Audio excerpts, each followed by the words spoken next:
Aksi jambret di wilayah pariwisata semakin hari membuat resah turis yang berlibur ke Bali. Terbaru, seorang bule wanita menjadi korban jambret di kawasan Seminyak, Kuta. Kejadian ini viral di media sosial.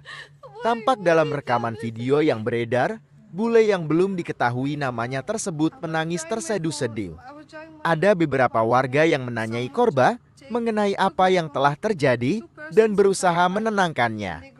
Wanita warga asing itu pun bercerita bahwa handphone miliknya dirampas saat mengendarai motor. Bule itu menambahkan, pelakunya berjumlah 2 orang dalam satu sepeda motor. Perekam video tersebut pun mengunggah kejadian ini di media sosial sehingga viral. Perekam juga menandai akun anggota Dewan Perwakilan Daerah Dapil Bali 2024 yaitu Diluh Jelantik untuk membantu mengawal kasus tersebut.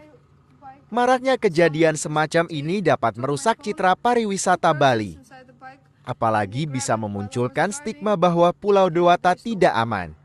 Kasih Humas Polresta Denpasar AKP Iketut Sukadi yang dikonfirmasi mengenai peristiwa tersebut mengatakan aparat Polsek Kuta sudah bertindak untuk mencari pelaku.